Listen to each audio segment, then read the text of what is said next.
Hey guys, Amanda here, today with 3 tips to share with you when picking out a stand-up paddleboard traction pad.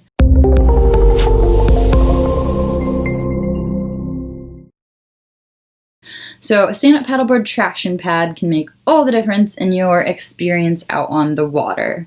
And understanding the different sizes, materials, and types is a great place to start in your decision-making process.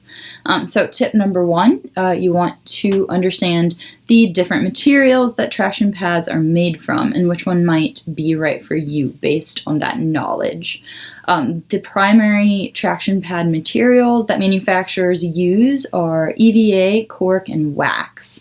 So your EVA is going to be the most common material found in stand-up paddleboard traction pads.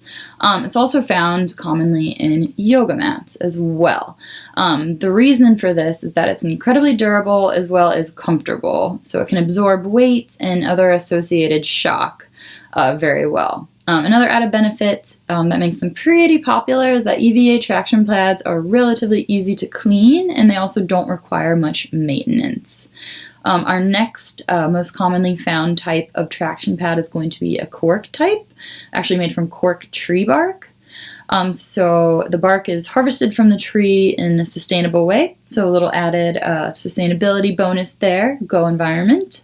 It is naturally water resistant, non-toxic, and completely organic, and it's really springy, which can help protect your knees and joints, especially when the water is rough, or for example, if you're on a long touring trip or perhaps a long distance race or something like that.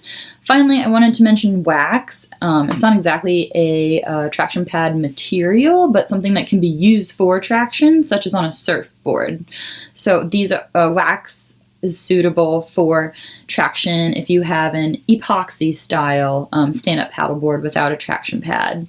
It keeps the paddleboard light, so it's ideal for racing and is a great way to offer some sticky grip for the paddler without actually putting a pad on your board. One note here is you never want to use wax on an inflatable stand-up paddleboard, as it can actually damage the PVC material construction. Tip number 2, you want to choose the right size traction pad that will suit your paddling activity of choice. So you have 3 to choose from: your standing area styles, your full length styles, and your full wrap styles. Your standing area traction pads are designed for the middle of the board where the rider is going to be standing. They're specific to the center of the board where most traction is required, and they're typically made from that cork or EVA material. So there are various lengths of traction pads available depending on your board's length and width, and you'll want to match those accordingly.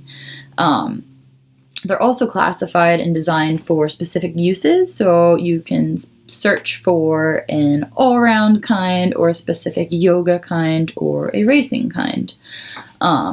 As far as your full-length traction pads go, these are used to cover the entire paddleboard from one end to the other. The intention being you can use them such as if you're paddleboarding with other people, a kid or a pet, and they're also ideal for performing stand-up paddleboarding yoga, in which case many poses you'll be spread out across the entirety of the board. Finally, your full wrap traction pads are going to be a little bit different in that they include the sides of the paddleboard, so they add grip to the sides.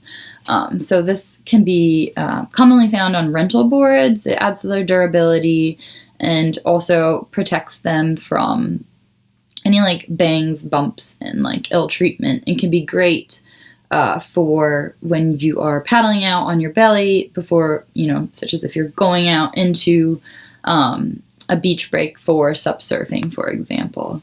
Finally, the last tip I have for you when choosing the right traction pad is to decide the kind of pad and material based on your activity of choice. So SUP yoga, for example, is going to be an obvious activity where a traction pad is beneficial, whereas with SUP surfing on an epoxy-style board, wax might be a better choice. So quickly to recap, 3 tips for choosing a stand-up paddleboard traction pad is to first understand whether you're looking for an EVA, cork, or wax design, and then deciding whether a standing area, full length, or a full wrap pad is going to be the way to go for you.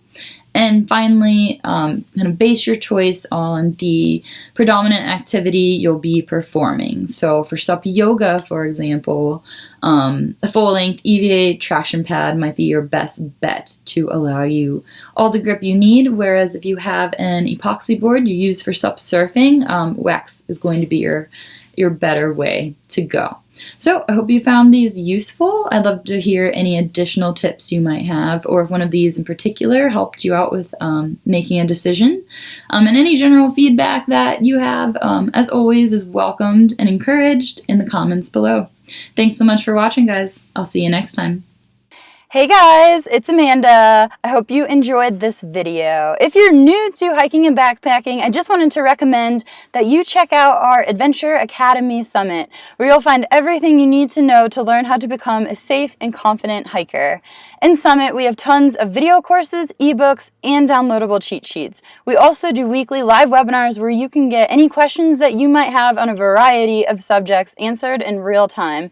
Summit also comes with a really convenient mobile app, which includes sort of a mini Facebook for all of its members built into the platform, so you can connect with other adventure junkies in your area at your convenience. It's really cool. If you want to give it a chance, check it out and go to the adventurejunkies.com/academy or click the link in the description below. I look forward to seeing you in Summit.